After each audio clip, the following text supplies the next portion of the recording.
I feel like they go a little crazier every year. Oh my God. Good morning. You're all happy Good to see morning. each other. Yeah. Welcome to Center for Spiritual Living Morristown, whether you're here in person, which is just so fun to see your faces and to feel your energy and to see this experience of being part of a community, right? It's been kind of, I don't know how it's been for you. I know it's hard to believe, but I'm a bit of an introvert. I like being home by myself, but being in a crowd, there's something about it. I was at a retreat in Potomac, Maryland yesterday, and it was just so different to be with a group of people doing a retreat together and being spiritual community together, which I hadn't experienced except for here. So I know that feeling of coming together and being together with those of like mind. So we are also on live stream, which means we're on Twitter, on Facebook, on YouTube. So I know that this can be viewed anytime now or in the future. So we are Center for Spiritual Living Morristown, and today we have a special practitioner guest from Princeton, John Heron. And John will tell us a beautiful story, and he's a wonderful storyteller. And then after John, we'll have some music, and then I will share with you some ideas about what we've been talking about all month, which is accepting abundance. We've explored all layers and aspects of abundance and prosperity, and we've discovered that it's a truth idea that is very alive in the universe. And so how does it become our aliveness and our experience? We know that happens through our consciousness, through our belief system, right? So we're going to explore that a little bit with some ideas on how we can just relax into that instead of struggle, which I know none of you do. So it will just, you can take a nap and not listen. So we have our website where you can find all kinds of things happening. I have 2 new classes in the making. The flyers will be out soon. I'm doing a mindfulness workshop in December, and then a program for the whole year of 2023 with only meeting once a month. And that's an Emma Curtis Hopkins work, which is so lovely. But today we have long-term member and practitioner of us teaching, Kate Forsberry, sharing with you a book she wrote, and then doing a Q&A. So that happens at noon, so it's kind of like right after celebration, and it won't be more than an hour. So if you're getting hungry, just know that lunch is in your future, in your near future. We have some snacks over there as well. So if you are online, say hello to each other. Let us know you're watching. Ask us for any ideas of topics we can talk about. Say hello to each other. Use the little bubbles. Just have fun with that. So we start now with our Namaste practice, and then we'll have John. So put your hands together, and in Sanskrit, in much of the Eastern world, there is a way of greeting that's saying, you know, I see you. I see who you really are, which is kind of what we forget here, right? I see the truth of you. So it really means that the divinity in me recognizes or blesses the divinity in you. So put your hands together and just bow to somebody and say Namaste. Namaste. Namaste.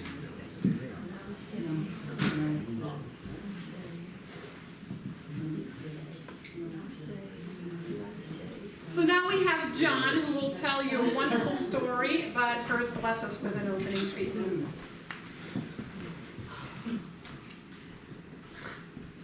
Good morning. Good morning. So I'm going to start with a treatment. And let's just bring our attention right here in the room. So this word is for everyone who is participating in this celebration this morning, everyone who wishes they were participating in this celebration this morning, everyone at home, and everyone who may watch this in the future. The divine is fully present everywhere at all times, right here, right now. And that means that joy is present, abundance is present, love is present, and it is fully present. And it's present as each one who's participating in this process, in this celebration. Life is a celebration constantly if we choose the celebration. And so right here, right now, I know that each one is choosing this celebration of life that is the divine. And it is present right here in this room, and it is present as the talk that Reverend Frankie will be giving. It is fully present. And I know that each one is experiencing that presence. Each one, in his or her own way, is experiencing that presence right here, right now. And it is true abundance. And therefore, the seed of abundance is planted. It is growing, it is flowering, and it is beautiful. For each one, this is the truth, and this truth is present right here, right now. And since that is so, with great gratitude for this wonderful truth, I release this to the law. It's done, and so it is. And so it is. And so it is. And who's ready for more? Yeah. So there's the rah-rah level of, I want more. And there's the deeper level, which I think is why we all come together, right? To know that there is more. And in some ways, that's what this teaching is about. There is always more if we choose it. And in the Science of Mind textbook, there's a place where Ernest Holmes has this perfect story about more and living the life of more. So there was this practitioner, and 4 new clients showed up for this practitioner, and every one of them came with the same issue. That is, they had lost their jobs, and they were asking, could this practitioner please treat for them to find the perfect job for them? And the first person approached, and he had a job where he was earning $15 an hour, and he was actually quite happy to be earning that, because before that he didn't have a job at all. And suddenly they added a robot to do the job that he was doing, and he lost his job. And he came to the practitioner and asked, and so the practitioner treated that he would find the perfect job that fully expressed who he was. And later in the day, she had another client, and lo and behold, that client also had just lost her job. And she was earning $30 an hour. And so she said, please, I need that money. Please treat for me that I could find that perfect job to replace what I lost. And so the practitioner treated the same treatment, right? to find a job. Then somebody else showed up, and she was making $70,000 a year, and she was doing technology. She was an IT person, and suddenly that technology became old hat, and they hired somebody new to run a new technology, and she said, I need this job, I support my family, I have lots of things going on, and I have to get a job quickly. So the practitioner treated. And then the fourth person came who was earning a lot of money, was a CEO of a company, and as happens in these companies, they decided they didn't want that CEO. They brought in the new person, right? And so she treated. And so this practitioner did the same treatment for all four people. And it demonstrated, because that practitioner knew the truth, which is what a practitioner is for. What we study is how to know the truth. A deeper truth, come from a deeper place, right? And by the way, if you are not making seeing a practitioner as a regular part of your spiritual practice, I strongly suggest that you avail yourself of that. This center has wonderful practitioners. And if you haven't done that, and you don't do it on a regular basis, I guarantee you're going to find that there's a layer of truth available for you that the practitioner can help you find. Anyway, so this practitioner did the same treatment for all four people, and it demonstrated. The $15 an hour person found another job for $15 an hour. And the $30 person found a job for $30 an hour. And the $70,000, et cetera, right? Now, why was it different? Belief. Exactly, right? We each bring ourselves. The truth is infinite. I sometimes, my name for God is infinite possibility, right? We are always at a moment of beginning, planting a seed that will grow as our experience in life. So that's something to think about. Where are you? Where is that place in your life that you feel that there's got to be more? And what's the choice that you're making that's creating the experience out of the truth, which is infinite, creating the experience that you're having? That's, I think, why we come here every week. And I look forward to hearing Reverend Frankie's talk to hear more about that. Just remember, infinite possibilities. That's the name of God. And that's available to all of us, and that's what this teaching is about. So thank you. Thank you. Yeah, you can clap. For me, you can always clap.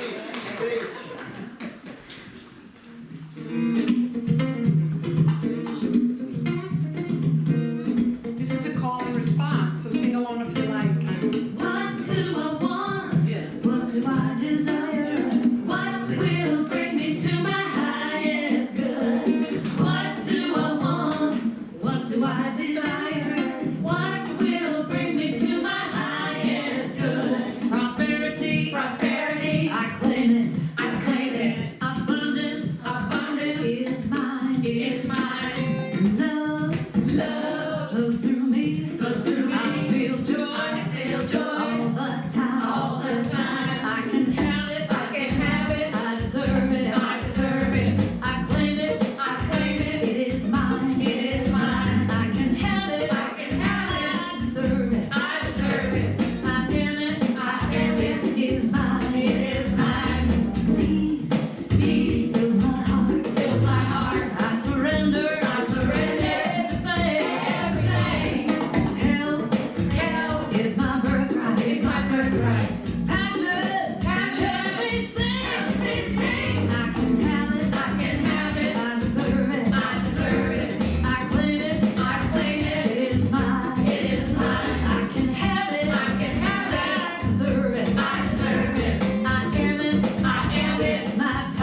fun, right? Yes.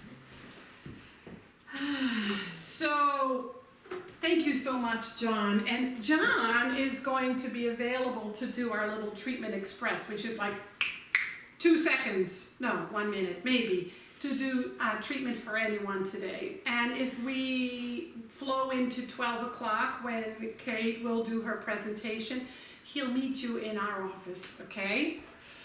So, in October, we really explored the definition of abundance. And we learned that the root of the word abundance is from the 14th, 15th century, which meant well-being. Isn't it interesting that the word abundance and prosperity has changed so much over the years? Because when I first heard that word in English, I was told it meant material possessions and money, right? And so in our teaching, we know it's a state of being. And in a state of being, a being abundance, standing in the consciousness of truth of abundance, everything else is added unto us. Whether it's our health, our wealth, our creativity, our self-expression. And so what we did in October is we really expanded our idea of what abundance is.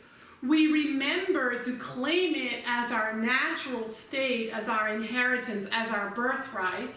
And then we talked about and explored, each of us on our own, what's in the way?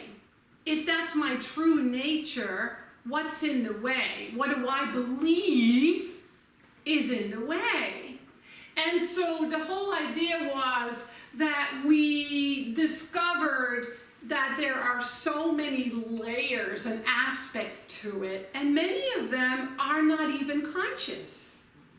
Because some of you shouted out some ideas of what you might be struggling with, or some of you shouted out ideas of your experience of abundance that were an inspiration to others, because there's this whole spectrum of experience around the idea of abundance that is available to us. And the experience itself is really for us. It's for our awakening, whether it's absolute abundance or the opposite. And so what we learned in this teaching more and more and more is that the truth with a capital T is our home base. That's our default. Our belief system often thinks otherwise because of our conditioning, because of what's happening in the world, because of some of our experiences. And so what we know in this teaching is that belief, my belief is law in my life. Your belief is law in your life. Part of those beliefs are conscious, and many of those beliefs are unconscious. So we look at life from a place of openness and receptivity and a willingness to learn, beginner's mind, to say, let me explore a little bit what's in the way if my experience isn't what I long for it to be. And so there's this wonderful image that we use in the Science of Mind. This was made by one of our members. Kathy Gregoire made this for me. Isn't that lovely? The symbol of the Science of Mind is a circle which represents the universe. Would be ideal if it didn't have a closed circle, but it was kind of like an open circle, right? Because that's what it is. It's the infinite. And then there's the 3 levels which represent spirit, law, form. So when we hear the words body, mind, spirit, we're talking about body at the bottom, mind in the middle, spirit at the top. We hear that a lot in holistic circles, right? And the V, which isn't a V, really shows that the descent, the movement, is always from spirit into form. And so we can look at the form to lead us back to the truth, to spirit, through law, which is the way. the way that we experience greater abundance is by using this universal law, by being aware of what our belief systems are. So there's many ways to use this. So the easiest metaphor for that is that when I plant a seed in the ground, when I plant tomato seeds in the ground, I'm going to get tomatoes. Because within the tomato seed is the inherent truth of its beingness, which is a tomato plant, and it's the law that grows that seed into a plant. It doesn't grow it into cucumbers. It doesn't grow it into flowers. It grows into what the seed inherently holds. And so when we look at the world of form, we are spirit in seed form. And so the more aware we are of that, through the law, through our belief system, we demonstrate that. That's where all our good comes from. But when we are not connected to how that works, we might have some beliefs that don't demonstrate that, right? So if for example, I was always taught that we never have enough. Being one of 9 children, my parents lived in a consciousness of we never have enough. We don't have enough. There was mostly fear around it because in essence we did have enough. We had food on the table every day, a roof over our head, clothes on our bodies, shoes on our feet. There was enough. But their belief was we don't have enough. We don't have enough to send our girls to school. Boys, yes. We don't have enough to travel. We don't have enough to buy this or to buy that. Anybody else grow up with that belief? Yeah, a lot of us grew up with that belief. You know, these two words together are so interesting, and I learned that a very long time ago. I remember saying to somebody, oh, they're filthy rich. And I realized that I attached something dirty to the idea of wealth and abundance, right? What are some of the beliefs that you were taught growing up that were limiting? Anybody? Struggle around money. You have to right? work hard for it. You have to work hard for it. Money doesn't grow on trees. Yes, it does. It's made from wood, right? It's paper. What else? Finish all your food. Finish your Don't food. waste Yeah, your because money. somebody is starving. Yeah. What else were you taught around beliefs in lack and limitation in your growing up? It's not for you. It's not for you. Yeah, not you. Girls can't do math. Girls can't do math. How does that relate to abundance? Not being able to do something, Yes. being limited in that way. Yeah. So the whole idea is we bring it back to how everything is alive. Money is just energy. Our material possessions are just energy. So when we have too much of it or we have too little of it, it tells us something about where we are in our belief system, right?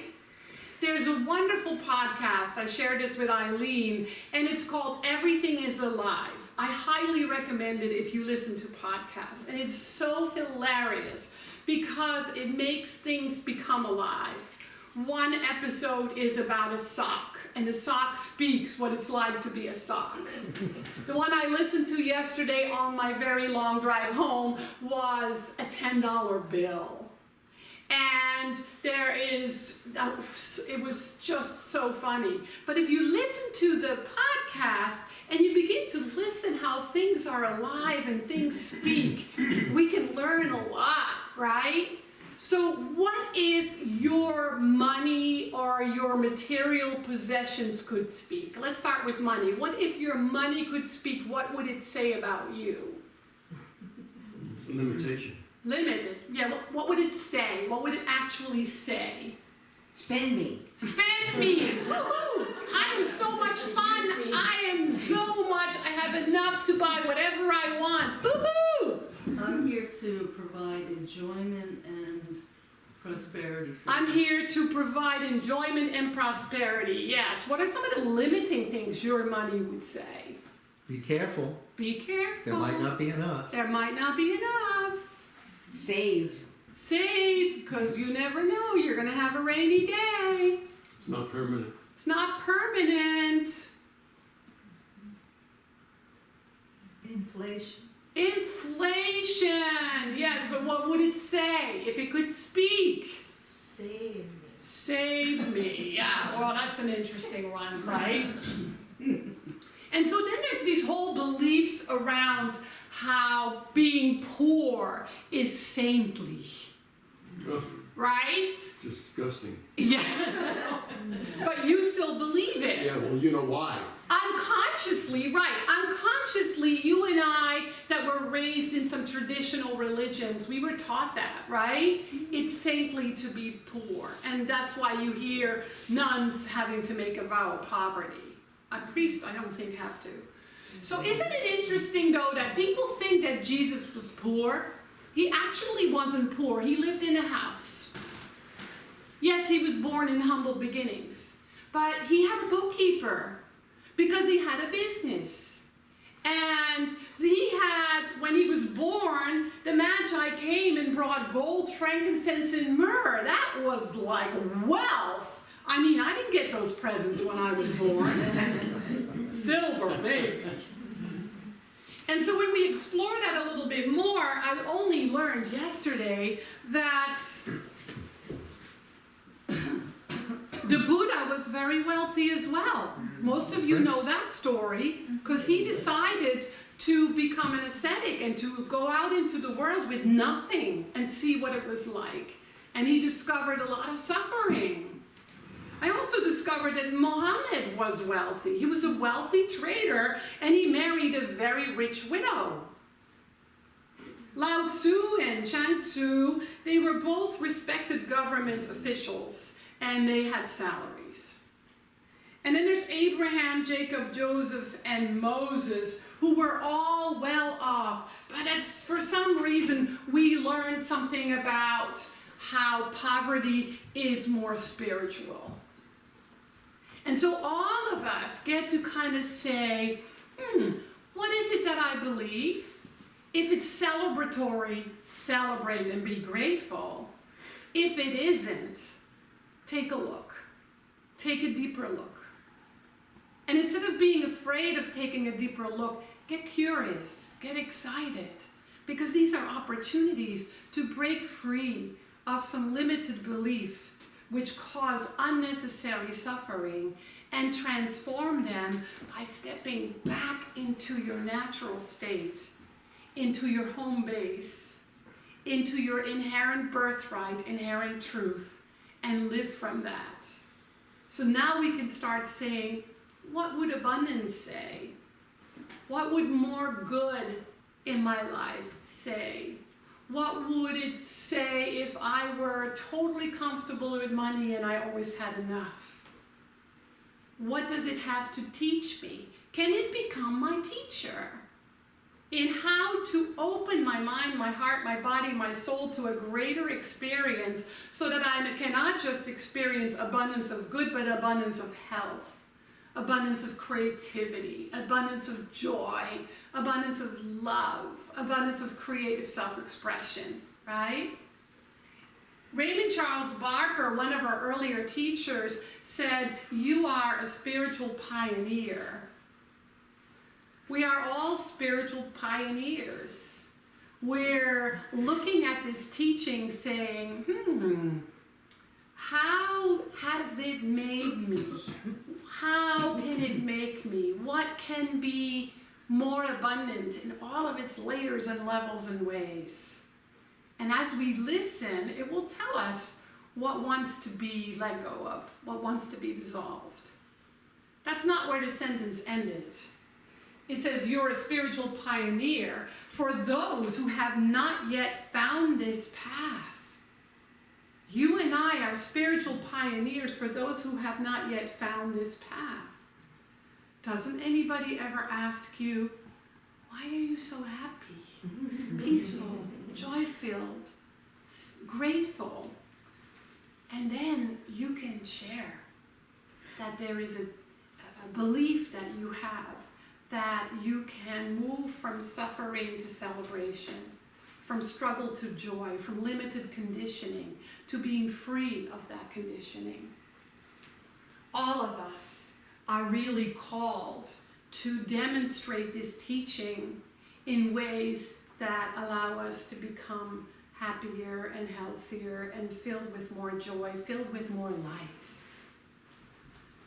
I love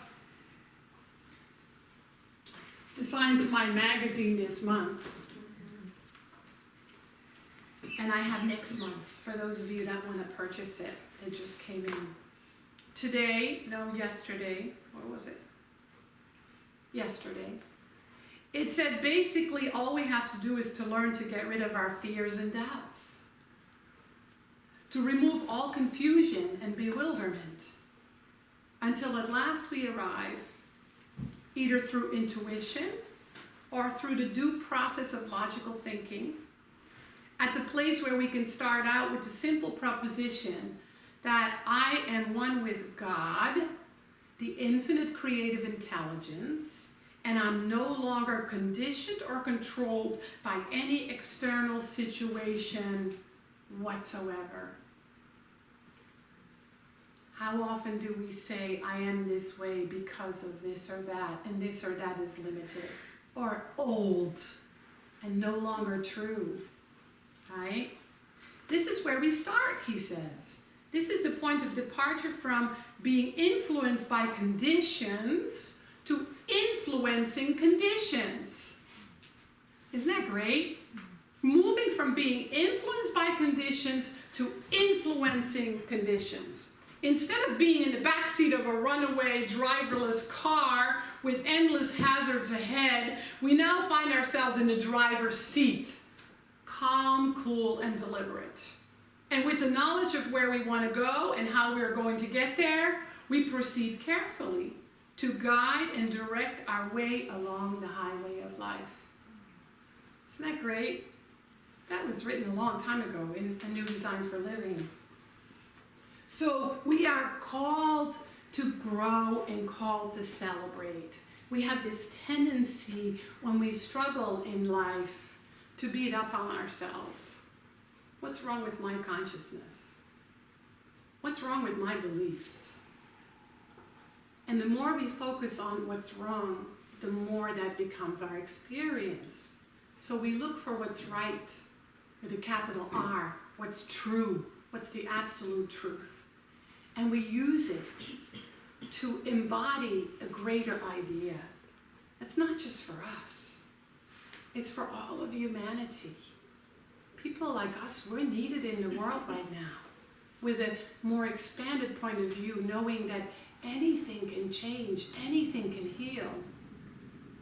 And so these are some of the things that we want to focus on. We want to notice where there's room to grow. Where is there room to feel more free, to be more open and receptive, to feel more joy, to experience more light? Because we are not separate from what's happening in the world and what's happening around us. But when we show up as joy and as light and as freedom, it has a different ripple effect, right? And so we want to be awake, being awake to the truth, be aware of how it's living in us, or how it's not, or how it wants to be, and then begin to do the practices that we know so well. Spiritual mind treatment, taking a class, reading a book, which all that allows us to accept more good into our lives. And it's not so much accepting more good, it's a more remembering that good is all there is. It's already available, it's already within us. The truth is, you are already in a state of being that is abundant. It's who you are. It's in your spiritual DNA. It's never left you, and it can never leave you. It's the essential truth that lies within you. Somehow, in some areas, we've come to believe that that's not true.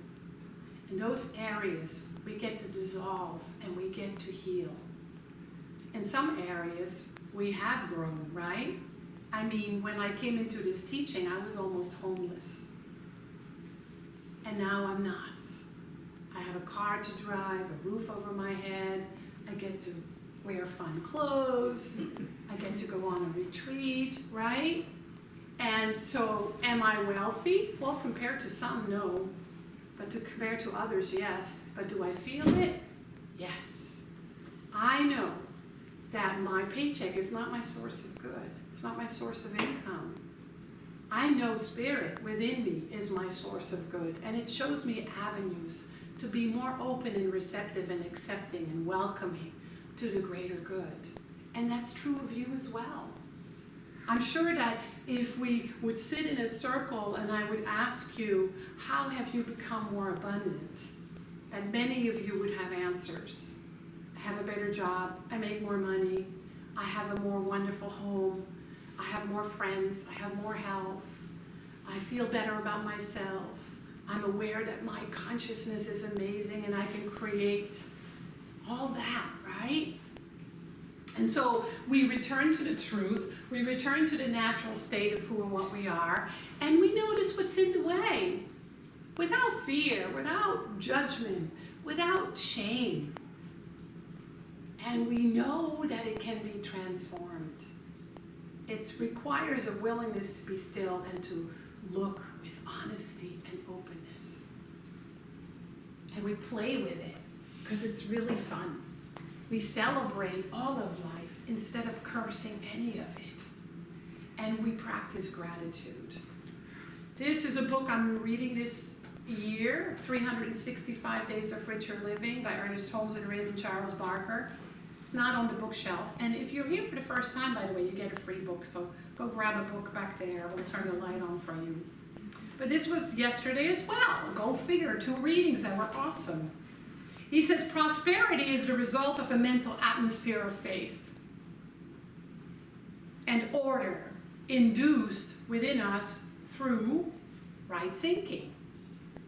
We should believe that the universe is planned for abundance. You're hardwired for it. And that we as living part of the universal intelligence have a share in the general riches. Lack of supply to meet our needs is an indication of a lack of spiritual development. Wow. Lack of supply to meet our needs is an indication of lack of spiritual development. It just means we get to embrace more of these principles to grow ourselves, right? The more we understand ourselves as spiritual beings, living in a spiritual universe, the more that supply flows to us easily and naturally. The disciplined mind can demonstrate prosperity, for it has provided the orderly channels necessary for it. A disorderly mind usually has financial troubles as a result of its scattered thinking. So, these wonderful, wonderful opportunities to look, to listen, and to choose. I mean, I was taught that as a little girl crossing the street. Right? It's a spiritual principle. Look, listen, and choose. And I know that you and I are already doing that all the time. And that we're already reaping the rewards. But sometimes we don't see the rewards because we don't believe they're enough or good enough. So we celebrate those little milestones and say, yes. And we keep moving. So let's do a treatment, a healing treatment. I invite you to open your mind, open your heart, and close your eyes. As I speak this word in the first person, the I am that I am, which is our name. Each of us have that name. Each of us have that as our home, our true sanctuary, our home base, our default. And so hear it as such. I am living in an abundant universe. There are reminders around me everywhere I simply have to look at the trees as they are releasing their leaves, and the leaves becoming compost for next year's growth. Just one teeny tiny example reminds me that I live in an abundant universe, that I am worthy of remembering who and what I truly am, that I'm worthy of living a life of peace, that a life of struggle is not God ordained. It is just a way to remember the truth of my very being. It's just a way to awaken me to infinite possibility and to applying these ideas, these principles, these tools to open myself up and remember who and what I really am. Today, I make a deeper commitment to have my attention on what I already am and already have. I am grateful for it. I make it a celebration. And I catch myself when I believe I'm not enough, or I don't have enough, or I don't do enough. And I dissolve them with these beautiful truth principles until my experience reflects my true nature and my inherent abundance. I trust this journey because I know that I am a pioneer. No one has done it before in the way I get to do it. No one has ever done it before the way I'm supposed to do it. So I stay tuned in to this voice of abundance, the voice of truth, the voice of love, to guide me through this life and awaken to who and what I really am. I trust this journey. I trust this way. I trust this life. And I trust my spiritual development, because it's not about perfection. It's about progress and about remembrance. And so I'm grateful for this and so much more. And so it is. So I invite you to think about how you show up in the world from the perspective of abundance. And I know there's as many ways as people in this room, right?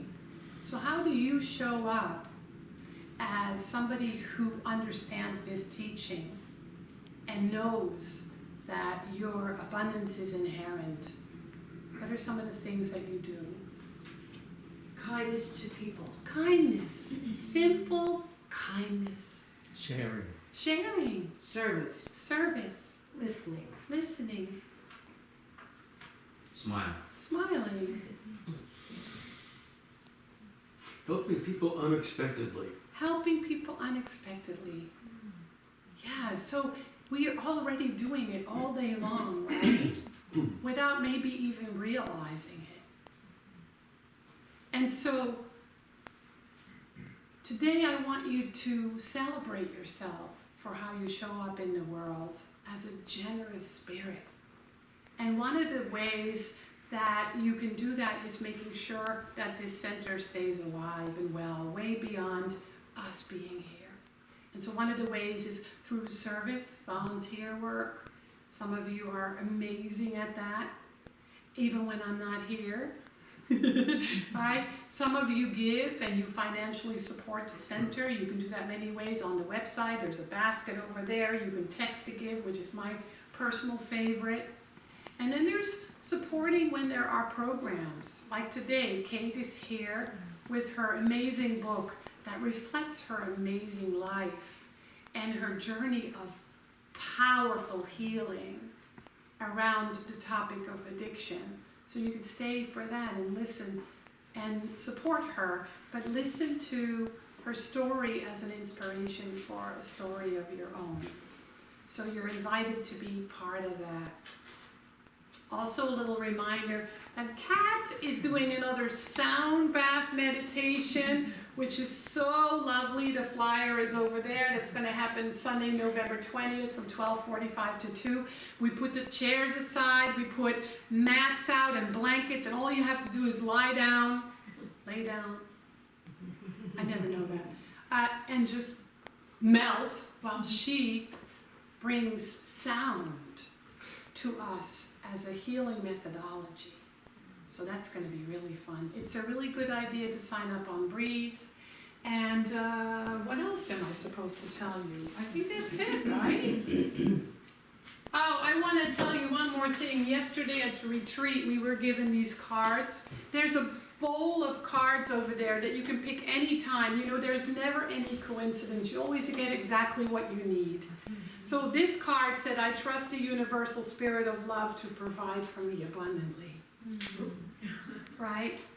So let's play a little bit more music, and then you can kind of wander around a little bit, and then at 12 o'clock we'll have Kate up here. And treatments. Oh yeah, Treatment Express with our beloved John. Take advantage of him, he's a powerful practitioner.